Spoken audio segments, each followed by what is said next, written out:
तर तुम्हाला पुण्याच्या बाबतीत काय वाटतं?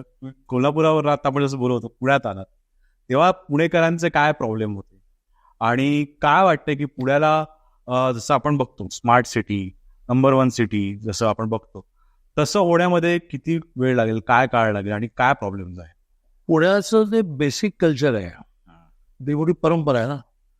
म्हणजे टिळकांची परंपरा, सावरकरांची परंपरा, आंबेडकरांची परंपरा, महात्मा ज्योतिरावांची परंपरा, सावित्रीबाईंची परंपरा, शिवाजी महाराजांची परंपरा. म्हणजे कसबा गणपतीपासून अशी सगळी ती जिजामाता त्या दर्शनालय अशी मोठी परंपरा आहे. तर बेसिक कल्चरला अडचणच नाहीये.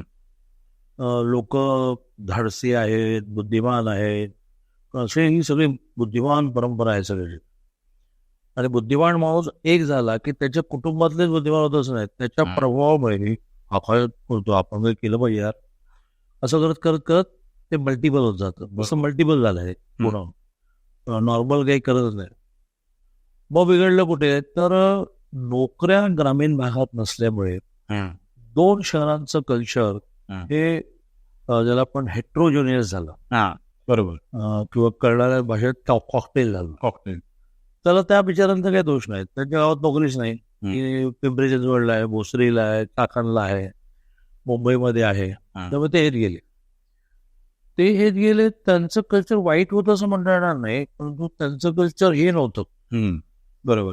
आणि त्यांना कल्चर मेंटेन करण्याला स्कोपच नाही, कारण ते 2 वेळेचं जेवण मिळवण्यात जास्त बिझी आहेत. बरोबर.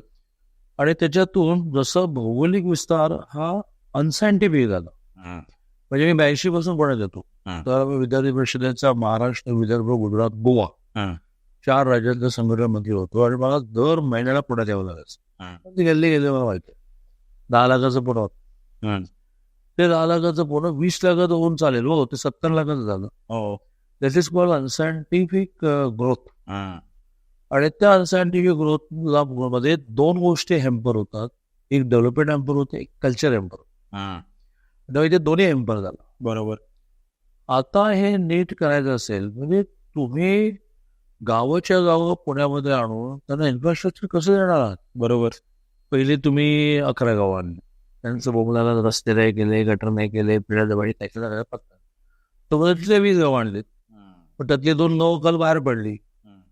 मी नेहमी म्हणत असतो की माणसाने व्यक्तिगत जीवनामध्ये आणि शहराने सुद्धा एक इंटिग्रेटेड प्लॅनिंग करायचं असतं. बरोबर. आणि मग त्याला फेज वाईज इम्प्लिमेंट करायचं असतं. There is no integrated planning, so there is no phase wise, there is adhocism. बरोबर. अब पैसे आहे, हे रोड करो. बरोबर. रोड डांबरी करूया का सिमेंटचा करूया? नाही, सिमेंटच्या रस्त्याला 4 कोटी लागतात, डांबरीत 80 लाखाचं बरं. अशा विकासाने काय होणार?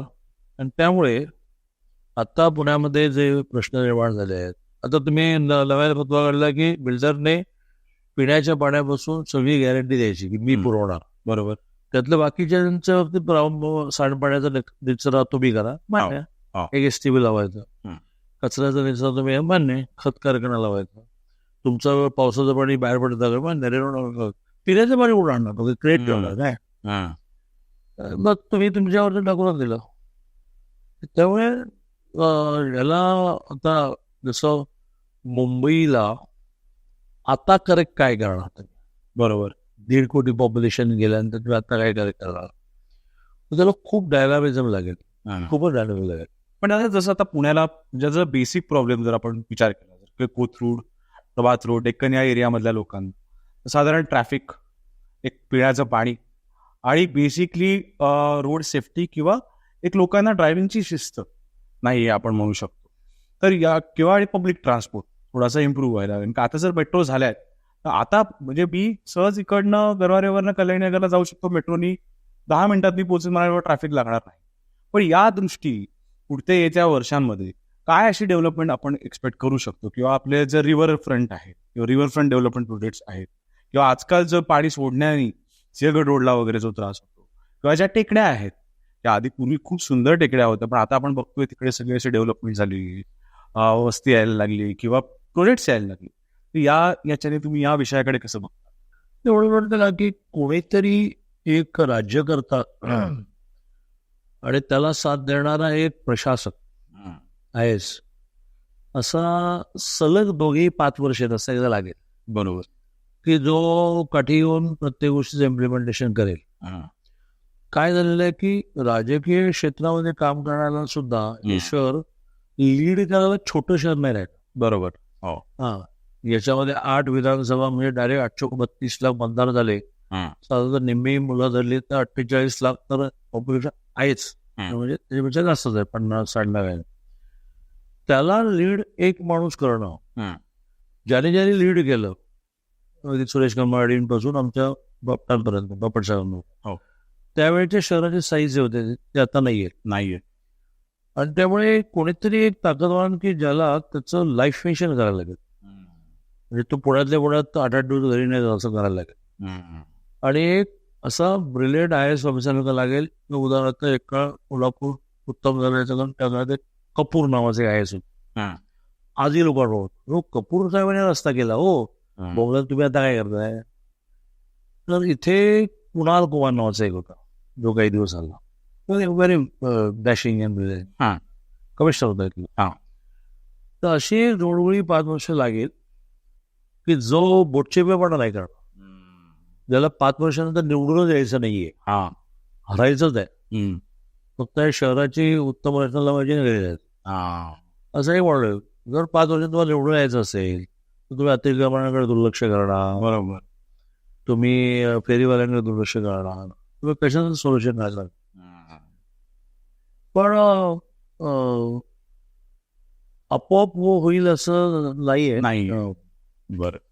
दादा, जसं तुम्ही आता minister of higher technical education of Maharashtra आहात आणि जसं पुण्याला आपण ऑक्सफोर्ड ऑफ द ईस्ट म्हटलं जायचं, तर महाराष्ट्रासाठी तुम्ही आल्यापासून किंवा आता पुढची विजन ही एज्युकेशन या दृष्टीने कशी आहे आणि काय राहणार आहे? कारण का आपण आता बघतोय जसं कोर्सेस बदलायला लागले, कारण का जसं आपला देशातच आहे अनएम्प्लॉयमेंटचा प्रॉब्लेम.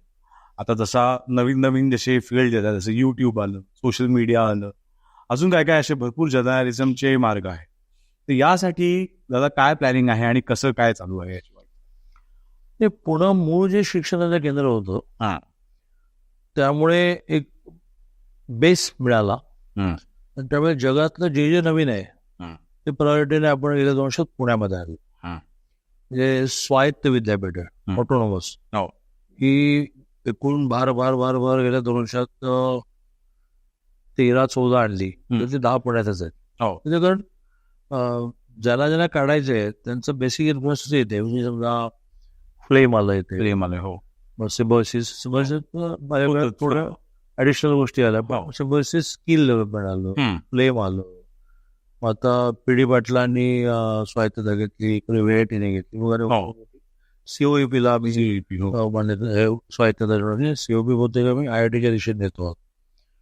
त्यामुळे इथलं जे पुणे हे शिक्षणाचा माहेरघर आहे ते आणखीन स्ट्रेंथन होत जाणार, याची जागा ते कोणी घेणार. आणि त्यामुळे जगात जे काही आहे ते इथे मिळेल. म्हणजे एक कधीच अनाऊन्स नाही केलं, करायला अडचण नाही. एक आता 1000 एकराचं कॅम्पस डेव्हलप होईल गव्हर्नमेंटचं, ओके, ज्याच्यामध्ये फॉरेन युनिव्हर्सिटीज हे सगळ्या येणार, की ज्यांनी त्यांच्या फॅकल्टी घेऊन यायचं, बाकी काय आणायचं. अच्छा, there is all common usable facilities. तिथली हॉस्टेल सगळ्यांसाठी आहे, तिथली लायब्ररी सगळ्यांसाठी आहे, तिथली लायब्ररी सगळ्यांसाठी आहे. तुम्ही काय करायचं, बरोबर, तुम्ही तुमच्या विद्यापीठाची ब्रँच घेऊन इथे यायचं. आता नजीकच्या 1-2 वर्षांमध्ये सारखी सरकार बदलली नाही तरच हे खरं आहे. बीजेपीचं सरकार यावं असा मी प्रचार करत आलो नाहीये, पण कुठल्याही सरकारला चुकीची किंवा बरोबर व्हिजन इम्प्लिमेंट करायला काही कालावधी जातो. बरोबर, जो मोदींना मिळाला 10 वर्ष, अजून काही कालावधी हवा होता, तो नाही मिळाला. याची खंत आता सामान्य माणसं वाटायला लागली. परवा जे विधेयक त्यांना संयुक्त चिकित्सा समिती पाठवायला लागलं, वक्फ, त्यातून घराघरात वक्फ काय माहिती असतं म्हणाले, ते काय गडबड झाली. ते जर 272, 303 असताना मला होऊन गेलं असतं यार. तर तसं वारंवार सरकार बदलली तर काय माहित नाही, परंतु जसं उद्धवजींना मी दोष देत नाहीये, पण त्यांच्या काळामध्ये म्हणजे नवीन शैक्षणिक धोरणाची अंमलबजावणी 0% झाली. त्यांना त्यातलं कळलं नाही म्हणायचं, का केंद्र आणि राज्य असा एक नवीन वाद जो ममता बॅनर्जीने सुरू केला ते इतर फॉलो करतायत. बरोबर. आम्हाला ही संघ राज्य पद्धती मांडण्या नाही, होईस केंद्र, आम्ही आमचं स्वायत्त. अरे ह्या सटिंग लाईन्सवर कोणी जात नाहीये की बाबासाहेबांच्या घटनेचा तुम्ही फार मोठा उदो करताय, जो तुम्ही तोंडी करताय. आमची श्रद्धा आहे ते घटनेचं जे लिहिलं आहे केंद्र आणि राज्य, बरोबर, त्याच्यावर तुम्हाला मान्य नाहीये, म्हणजे तुम्हाला घटना मांडायचं आहे, आम्हाला मान्यच आहे. सुद्धा अशा वेळेला प्रॉब्लेम होईल. अदरवाईज 1000 एकरचं कॅम्पस डेव्हलप होणार एक भाग झाला, पण नजीकच्या वर्ष 2 वर्षामध्ये विदेशात जाण्यासाठीचं दर वर्षाचे 50 लाख खर्च करायची आवश्यकताच नाही. विदेश इथे. पण आता होत आहे तसंच.